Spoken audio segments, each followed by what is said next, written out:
Ladies and gentlemen, welcome back to the channel. Hope you are all doing well.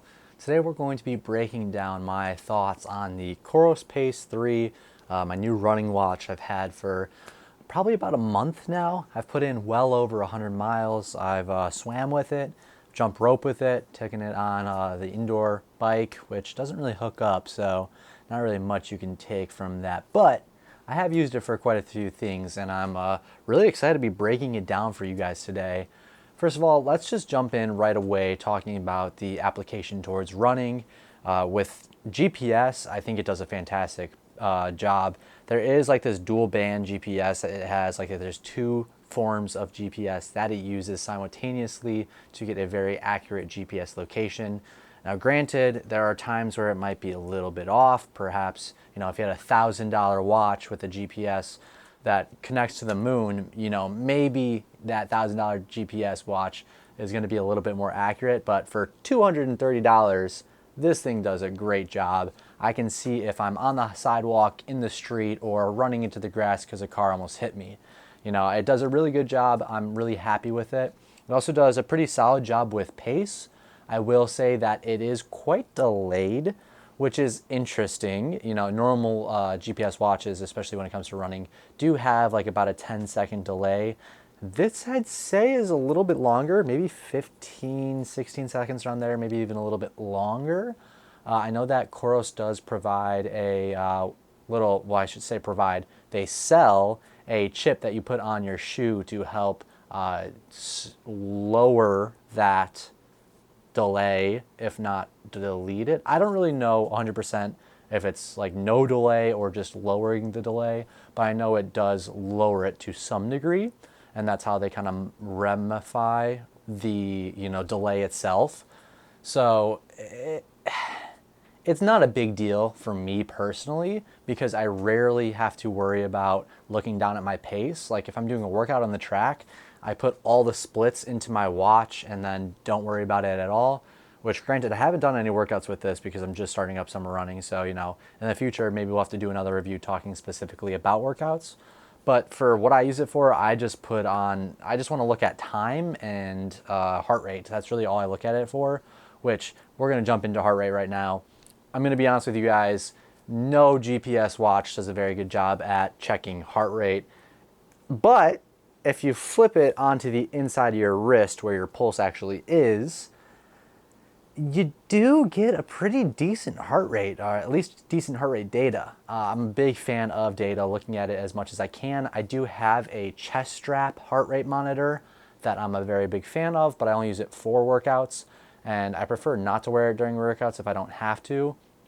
With that being said, Coros does sell an armband version of a heart rate monitor, and it does a great job from what I've heard. A lot of people are very big fans of it, and I think like having it on your arm versus your chest is a lot more comfortable. At least it looks a lot more comfortable, so it's definitely something I'm interested in, but I really can't afford it, to be honest. So I don't know that I'll ever get it. It definitely is something I'm interested in, but again, having it on the inside of your wrist helps a little bit. It's goofy because I will never wear a watch on the inside of my wrist when I'm out and about. I only wear it on there for while I'm running, and even then, like it's convenient to be able to look at your wrist, don't get me wrong, but it does still feel weird not having it on like the top part of your wrist.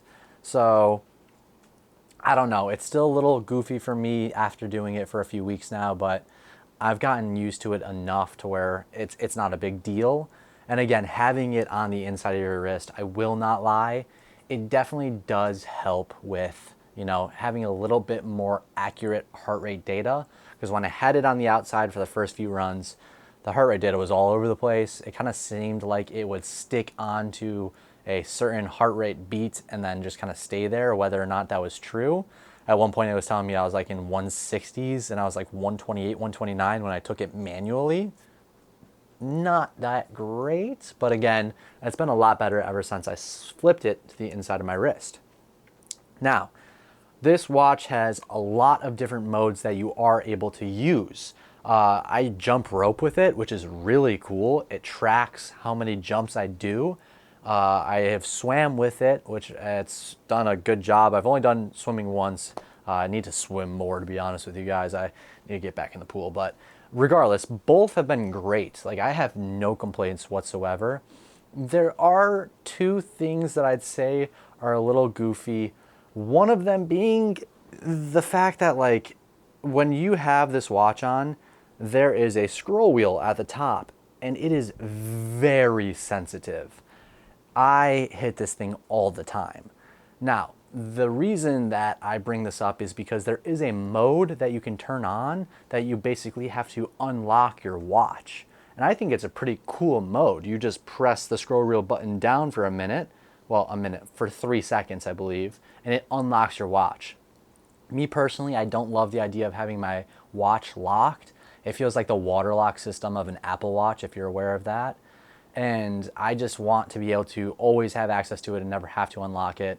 So I just leave it off. I probably should leave it on because, I mean, as you see right now, I'm wearing a long sleeve shirt, and this sleeve constantly hits this little dial wheel right here, and then it scrolls and you feel the little vibration. So it's like, it kind of sucks when it does that, but it's not the end of the world whatsoever. I could turn that auto lock on and then I wouldn't have to worry about it at all. I don't, which is like probably not the greatest thing, but it's really not a big deal, honestly. Like, there are so many other problems that I could have with it. And the only other thing I can really even think of is I love the fact that I can put music on my watch. I can put files on it and listen to that. But it does suck that there's no Spotify or Apple Music. I only use Spotify personally. Like, it'd be really cool to be able to stream music off your watch, but I also understand the fact that, like, it's not probably that easy to get a contract with Spotify to put their app on your watch. And then how would you, like, would you download the Spotify playlist to your watch? I guess. I didn't ever have that access on my Garmin, so I didn't really, like, expect it on this either. Like, it's not a big deal, but it would be really cool if I could. Now, if I really wanted that, yeah, I could go buy $1,000 watch and get data and all this stuff, be able to call people off my watch. It's not that big of a deal, seriously. Like, I'm really not even complaining about it. It's just something I thought I'd mention because, like, people say, like, oh yeah, you can listen to music off your watch. Well, you can if you know, download files and put it onto your watch, which at some point I think I'm going to do. I don't know. It just seems like it's a lot of work to download all that music and then put it all onto the watch. It's, you know, I gotta be sitting down and have the time to do it. So at some point, I'm sure I will, but it would just be a little bit more convenient. And, you know, time at the end of the day is, you know, very valuable, and I try not to waste it if I can. But besides that, this watch is absolutely freaking fantastic. I've been a huge fan of it. I think the best part about this watch, in my opinion, there's two things that I really love. First of all, this nylon strap. This is like Velcro. You can kind of hear it like ripping off. It's fantastic. Like, I am such a big fan of the quote unquote nylon strap, this Velcro strap. It's very, you know, you can adjust it as much as you want, so you can be super tight or just like a snug fit. I love that it doesn't seem like it's ever gonna be like I'm gonna have to replace it by any means. It's not like, it doesn't feel cheap. It definitely feels like it's, you know, well made, and it doesn't look like it's going to be easy to like rip or stain or anything like that. Like, I feel like I can put this through the ringer, especially in the summer when I sweat buckets. Like, I can really get the most out of this thing. So I'm really, really happy about that. I love the nylon strap. And then secondly, the thing that I love the most, honestly, is how long the battery lasts. I might charge it once a week. I mean, it literally lasts for so long. If you're not using it to run, it might last 2 weeks. Like, if you don't use the GPS on this thing and you're just using it like as a watch specifically, it might last just 2 weeks, which is insane. I don't know the battery life off the top of my head. I should be more analytically like correct when it comes to details about stuff that I'm reviewing. But I feel like so many people talk about the in-depth things about watches, like breaking down all the analytics, where I just want to give you guys my opinions, how I feel running with it, the things I like about it, the things that I don't, and just give my personal opinions and experiences, because you guys can go anywhere you want to find those specific analytical details if you really want to, where what I offer is, you know, just my personal opinion as a runner, distance runner, running high mileage in the summer, you know. try to give that to you guys and give you a little bit of a mix of, stuff that I notice about it that you guys might benefit from knowing. At the end of the day, though, this is a $230 watch. It's expensive. Some people say this is a budget watch, which is crazy to me. I get the fact that I'm going to use this for a long time. Like, I hope I don't ever have to replace it if possible. It's like $230 over the next few years, maybe, but $230 is a lot of money. Like, that's a lot of money. Like, we're all agreeing, right? That's a lot of money. Granted, you could spend over $1,000 on a watch, so it's like, into that perspective, yeah, it's a cheaper watch, but geez, this thing is still an expensive watch. So, but with that idea in mind, like the ballpark of like, $100 to $300, I do think this is like the best watch you can get under $300.